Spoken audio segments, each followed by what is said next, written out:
Bom, um pouquinho aqui, só um pouquinho, uma introdução antes da gente entrar especificamente, tá, pessoal? Sou fundador e co-CEO da Base. Me formei em engenharia elétrica aí faz um tempinho já, 2010. Eu sempre brinco, nunca fiz o CREA na vida, tá? Então, para engenharia, não me contratem, tá? Mas desde então, sempre gostei muito de trabalhar com software, com TI, né? E atuando com gestão de times multidisciplinares, né? E aí resolvi, com alguns amigos na época, fundar a Base Digital. Tá? Além da Base, que eu vou falar um pouquinho, passar para vocês um pouquinho da empresa, que na verdade é uma experiência de vida para trazer todo o background do que eu vou estar trazendo para cá. Fui sócio investidor da Selectware, porque é uma startup aí que a gente já vendeu, que é uma startup de health tech lá no Vale do Silício. Sou sócio investidor na Mimo, tá? Para quem conhece Live Commerce, é a primeira startup de live commerce do Brasil. E também sou sócio da Grano, na EdTech. Não sei quem conhece aí microlearning, né, mas para questões de ensino, principalmente para nós aqui, que cada vez temos menos tempo para tudo, tá, é uma boa pedida. E aí vou passar um pouquinho aqui sobre a Base, pessoal. E o que eu vou falar para vocês hoje, o que eu vou tentar trazer aqui, né, é muito sobre o mundo real, né? O mundo que a gente vive, além obviamente do que a gente estuda, que é sempre importante, né? A gente está atrás de novos conhecimentos, teoria, ler artigo, enfim, se aprofundar. Mas o mundo real ele tem uma dinâmica bem complexa, vamos dizer assim, né?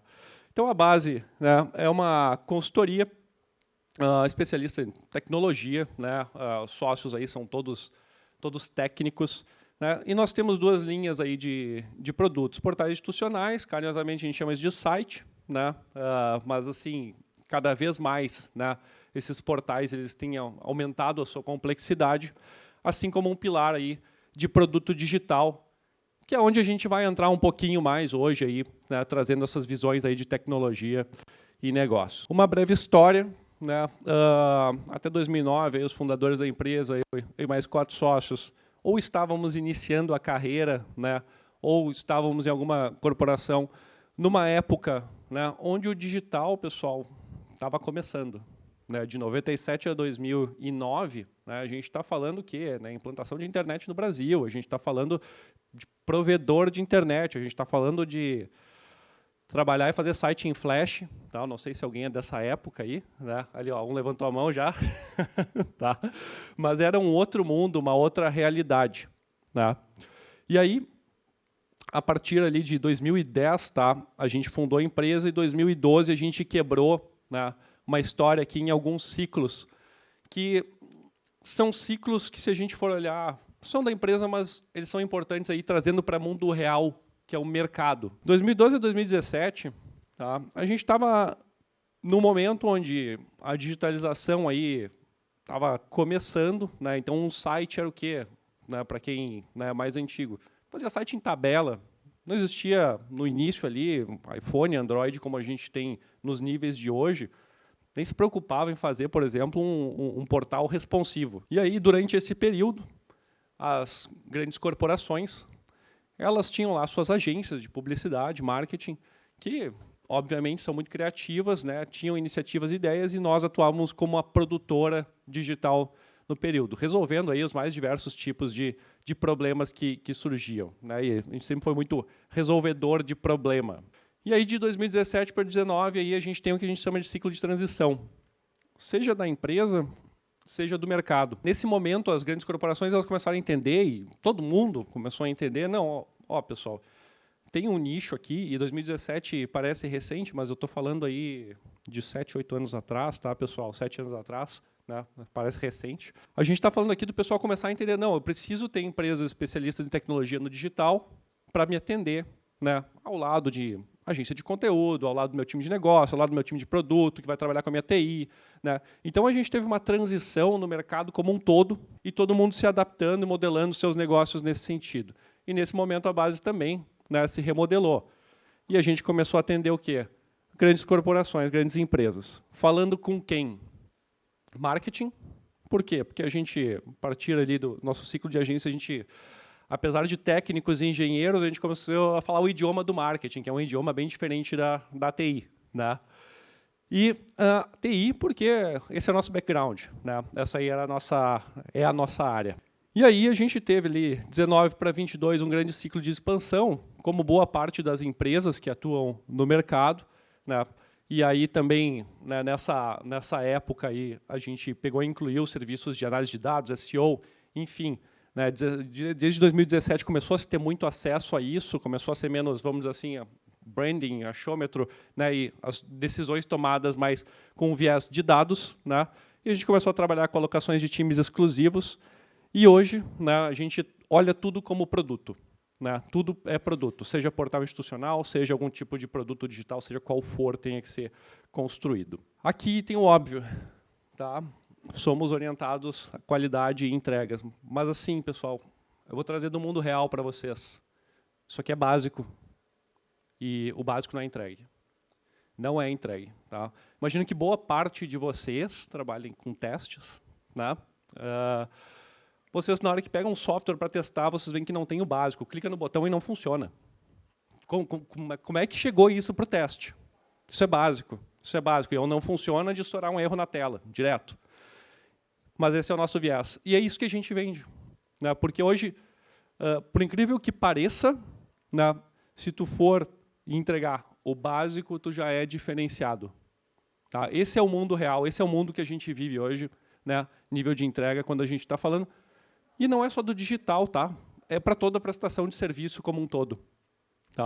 Olhar para isso, qualidade e entregar, não desaparecer, né? Fiz a entrega e sumir, não dar garantia, é o padrão, infelizmente, que a gente tem hoje. Tá? E a gente acaba se diferenciando fazendo o básico. Como que nós entendemos, né, que tem que existir um posicionamento sempre equilibrado. Então, quando a gente está falando, né, de um time de negócios e comunicação, a gente tem que também olhar para outras frentes, e uma delas é a TI. Né? Seja uma TI corporativa, que é o que está escrito aqui, né? Seja um cliente, daqui a pouco, de uma startup ou alguma coisa assim, né, que não tem uma TI, mas a gente tem que trazer sempre o equilíbrio para toda a comunicação que a gente faz para poder fazer projeto acontecer. Aqui, só para fechar essa parte introdutória, falando um pouquinho da base. Alguns dos nossos clientes, a gente trabalha com a Raizen. Para quem não conhece, a Raizen é a quarta maior empresa privada do Brasil. Né? A gente cuida aí de alguns produtos digitais deles, inclusive o portal institucional. Electrolux, Dexco, vou passar alguns cases aqui que a gente tem no final com eles. Oncoclínicas, que é um case que a gente tem em conjunto com a Testing Company, aí, assim como N outros desses clientes que estão no nosso do dia a dia. E, importante, pessoal, vocês vão ver aqui que esses clientes eles estão nos mais diversos nichos. Né? Eu olho para a Electrolux, estou olhando para a grande empresa de varejo. Eu olho para a GPA, Grupo Pão de Açúcar, varejo, mas né, uma frente mais voltada para alimentação. Olho para a Natura, completamente diferente. Stara, né, estou falando de uma empresa aqui do interior do Rio Grande do Sul, gigantesca, trabalha com implementos agrícolas. E, pessoal, as dores são as mesmas. Né, as dores são as mesmas. Como é que eu vou fazer um produto, como é que eu vou botar esse produto no ar, o que meu time de negócios precisa, o que minha TI precisa fazer para sustentar. Né, tu olha assim, independente do nicho, né, as dores são as mesmas. E para fechar aqui, mais de 600 projetos entregues ao longo aí desses 13 anos, 15 clientes ativos na carteira e tem uma frente importante aqui de startups que a gente nunca pode esquecer. Aqui tem muita inovação, né, e essas grandes empresas acabam sempre, né, se apoiando muito em startups. E agora vamos falar um pouquinho, né, de desafios aqui, né, tecnologia e negócios. Aqui a gente tem os dois mundos. Quem nunca, né, teve que atender uma necessidade de cliente aqui, e aí o cliente tem o quê? Prazo, está sempre curto. Nunca tem prazo para resolver. Esse é o mundo real. Né? Não tem prazo infinito, pessoal. Não dá para ficar resolvendo, né, a mesma coisa para sempre ou mudando. Uma hora tem que chegar, tem que tomar decisão e tem que dar o próximo passo. Orçamento. Tá? Não esperem que o orçamento que tu tinha no início do projeto vai ser o mesmo no final. Em algum momento vão cortar esse orçamento. Em algum momento vão cortar. E aí, visão de negócios, tem um ponto importante, e aqui é uma dor.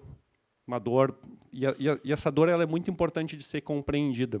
Não necessariamente a pessoa ou a equipe de negócios que tem uma necessidade de um cliente para resolver ou para atender, ela vai ter um entendimento sobre como construir ou gerir um produto digital.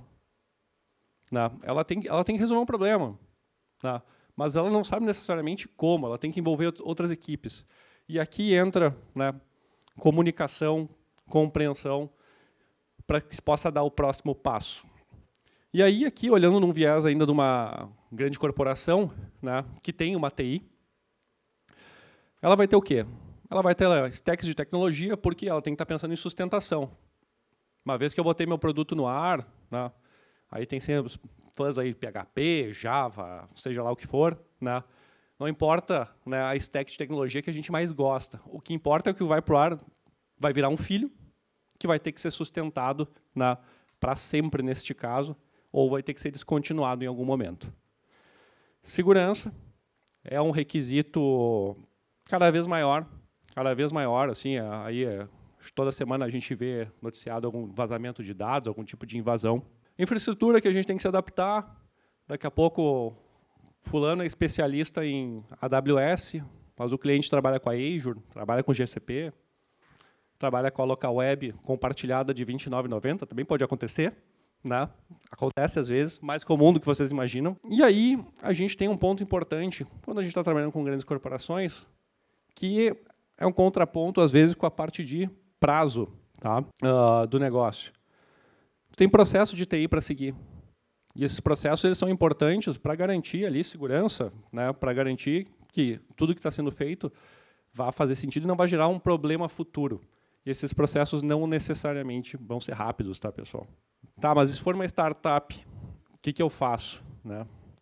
A startup basicamente tem o empreendedor dela, né? Basicamente tem as mesmas questões para resolver que qualquer time de negócios de qualquer empresa grande, mas dentro do universo dele. Mas muitas vezes não tem essa visão de tecnologia. E aí nós aqui, como profissionais de TI, temos que trazer essa visão e ter a compreensão necessária para tentar entender o negócio do cliente e como que a gente vai resolver um problema num contexto que esse cara aqui pode errar menos, esse empreendedor ou empreendedora ele pode errar menos. Por quê? Porque ele conseguiu um investimento, provavelmente, né? Às vezes saiu do bolso dele, ele tem um tiro para dar. Se der errado, ele tem que voltar para o mercado ou ir para outra iniciativa. Então, aqui tem uma questão de responsabilidade também olhando para esse viés. E como que a gente faz para juntar essas visões? Como é que a gente atua no mundo real, dia a dia, para fazer isso? A gente geralmente trabalha um discovery. Tá? O que eu quero dizer com isso? E, de novo, pessoal, isso aqui que eu vou falar parece óbvio, mas o pessoal não faz. Não faz. Tá? Não faz. E quando não se faz isso, a chance de fracasso aumenta exponencialmente. Tá? É o quê? Pegar todos os times, todas as pessoas que tu precisa dentro da tua empresa envolvidas, trancar literalmente numa sala por N sessões, N reuniões, tá? E discutir tudo que é necessário, sem filtro. Sem filtro. Então, assim, fazer isso de forma colaborativa, entender, definir, desenhar um produto digital. Né, eu gosto muito dessa imagem, porque assim, esse momento é o momento que a gente diz que a gente tem que sair da estratosfera, sair da Terra, ir para a estratosfera. Né? Então, assim, ó, pessoal, é um momento assim, que ele tem que existir sem nenhum filtro, porque isso vai trazer boas ideias, isso vai tirar, às vezes, as pessoas da defensiva, porque estão olhando para a sua área e já estão bloqueando uma ideia ou outra, porque vai dar muito trabalho, e esse é o mundo real, tá? Vai dar muito trabalho resolver isso, vai dar muito trabalho resolver aquilo, não tem orçamento para tal coisa.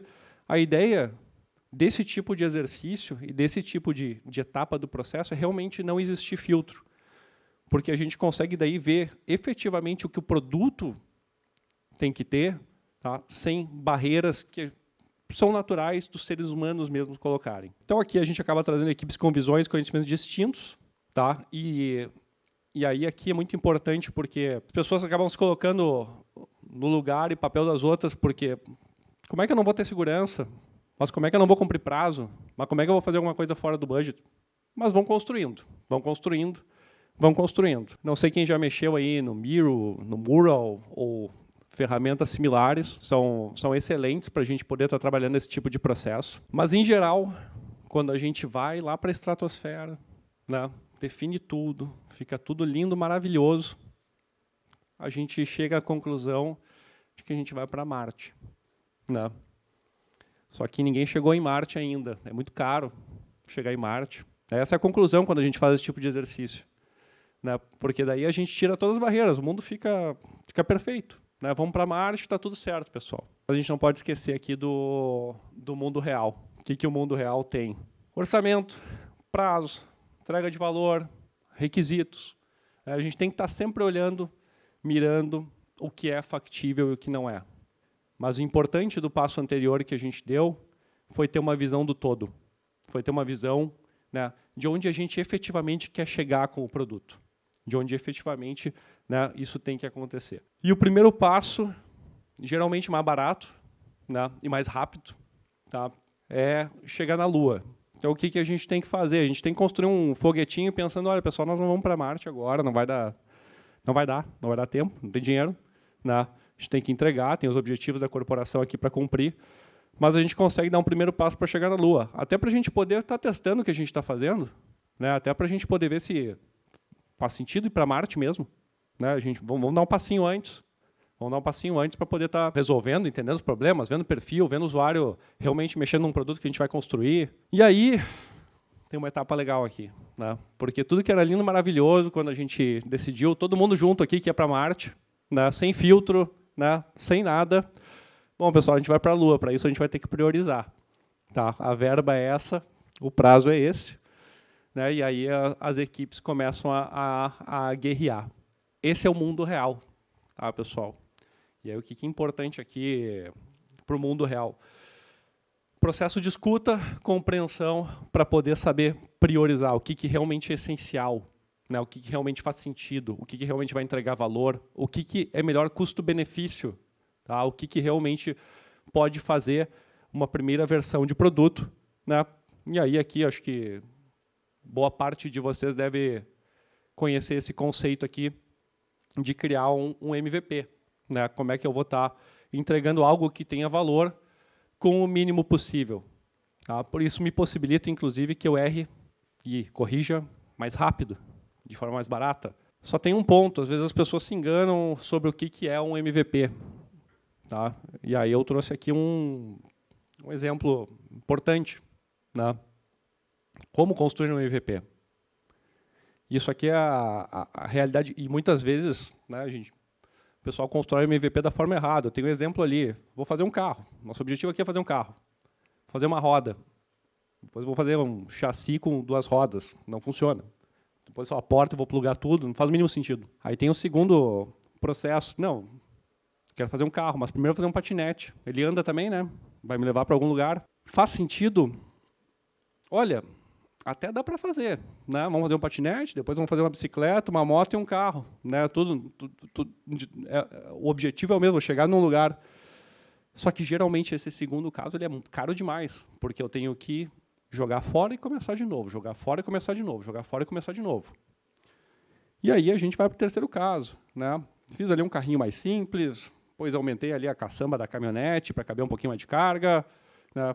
Depois fiz ali um sedã um pouco mais coberto, fechei a parte de trás e deixei o meu carro ali depois fiz um carro elétrico ali, troquei o motor, ficou menorzinho, ficou melhor. Então, sempre tentem olhar, né, no momento que vocês estiverem pensando um produto, discutindo, formas de otimizar, tá, esses processos para poder ir montando as pecinhas. E aí, né, gosto bastante do Lego. Quem nunca brincou de Lego aqui, né? Quando a gente olha para tudo isso que a gente veio conversando, vamos lá, vamos para Marte, pessoal. A gente pega aquela caixa de Lego, né? Quando a gente ganha o Lego, quando a gente é pequeno, é tudo bonito, né? A gente ganha um Lego, aí a gente fica fácil de montar. Na hora que ganha o segundo, já mistura tudo na mesma caixa, né? Joga no chão. Faz um assessment, junta as pecinhas com o time, né? Separei aqui, seja por tamanho, seja por cor, seja como for, para fazer sentido aqui. Cada bloquinho pode ser uma funcionalidade. E lá no final eu tenho meus foguetinhos ali para poder saber, olha, esse vai ser o MVP1, MVP2, MVP3, e assim vai. E agora, né, tenho lá meus foguetinhos, está tudo definido, o que vai acontecer? Né? Aí começa a desenvolver. Aí a gente vai para outro mundo. Né? Está tudo definido o que a gente fazer. Bom, pessoal, eu, sinceramente, eu não vou entrar agora na parte do desenvolvimento, senão eu ia ficar 6 horas falando aqui de todos os problemas que acontecem quando a gente desenvolve. Né? Desde mudança de escopo, que a gente tem, e se acostumem, vai ter toda hora. Vai ter toda hora mudança de escopo, vai ter corte de funcionalidade, vai ter. Então a gente tem que fazer o quê? Se adaptar e encontrar sempre a melhor solução. É iniciada a jornada de desenvolvimento e ao término dela, né, o nosso MVP aí vai para o ar. Todo mundo feliz, comemorando, nosso foguete decolou. Temos uma primeira versão de produto aí funcionando. Tá? Só que tem um porém. Né? Isso aqui é só o começo. Tá, pessoal? Então, realmente assim, ó, foi para o ar, é só o começo. Por quê? A gente tem que pegar, tem que sustentar isso, tem que dar manutenção, tem que olhar para a evolução. E é um ciclo infinito, um ciclo sem fim. Né? E aí, se eu for acrescentar ainda mais questões aqui em cima, bom, a gente tem que estar com escuta ativa, tem que ficar analisando dados, tem que ficar falando com o time de negócios. Suporte, sustentação, evolução. Requisito de área interna, está lá a TI de novo me incomodando, porque eu botei uma versão nova no ar, passou um pentest, não vai deixar, preciso cumprir prazo. Processo e cada vez menos budget e menos prazo para fazer. Aquele equilibrista de pratinhos ali, na verdade, eu gosto de dizer que aquele ali é o gerente de projetos. Né? Que aquele ali é o seguinte, né? Ele tem que fazer tudo acontecer falando com todo mundo, né? Convencendo todo mundo que aquele ali é o caminho, e não pode deixar nenhum prato cair. De vez em quando quebra, na verdade, sempre quebra um ou outro. Né? Não tem como fazer projeto sem quebrar pratinho. Né? Não tem como. Mas aquela ali é a vida do gerente de projetos. E, pessoal, é a dinâmica do mundo real. Isso aqui também não vale só para produto digital, vale para a vida de todo mundo. Né? Isso aqui, o dia inteiro para todo mundo. Né? E aí, pessoal, ainda na vida de um produto digital, a gente fica rodando isso aqui por N ciclos, né? Até ter maturidade. Até ter maturidade do produto, para poder passar pela Lua, dar a volta, impulsionar e a gente ver como chegar em Marte. E chegar lá. Tá? Um dia a gente vai para Marte, com certeza. Né?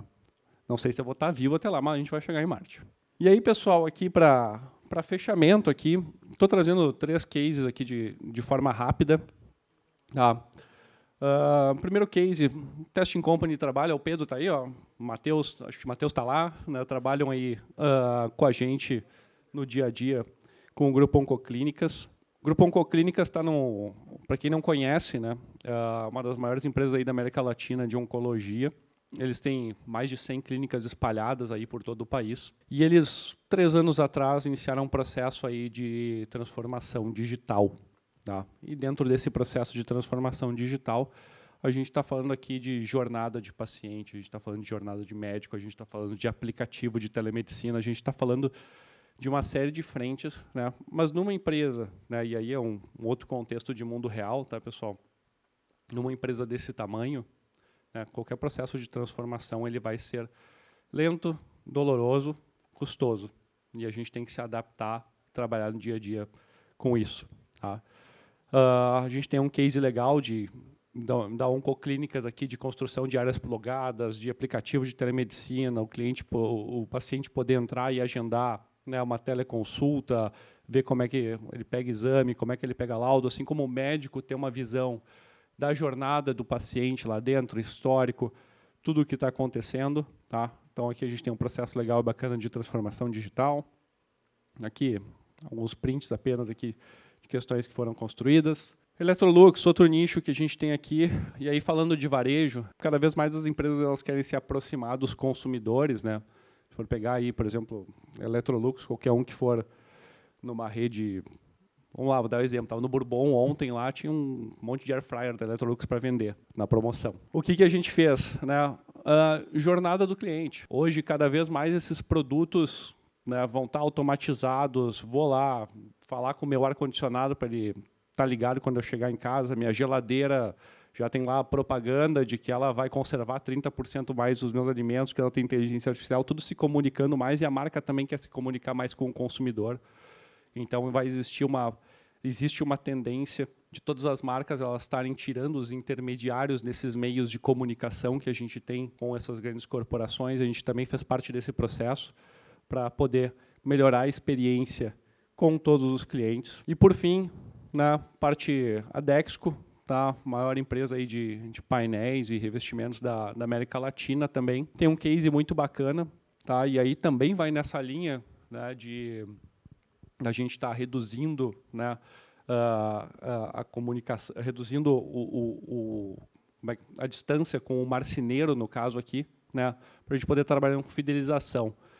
Então, aqui é um outro case em que a gente rodou todo esse processo de discovery. Tá? Isso aqui também tem mais de 3 anos de vida, né, com uma plataforma de fidelização, onde alguém entra lá, um marceneiro entra lá, compra um painel, sobe uma chapa uma nota fiscal com chapa de MDF, eles identificam, dão pontos em troca de dados, que é o que tem na nota fiscal, né, para poder fazer tomada de decisão comercial. Tá, pessoal? Para hoje é isso. Queria passar um pouquinho de mundo real sobre como funcionam essas questões de tomada de decisão. E muito obrigado aí pelo tempo de vocês nesse sábado de tarde chuvoso, pessoal.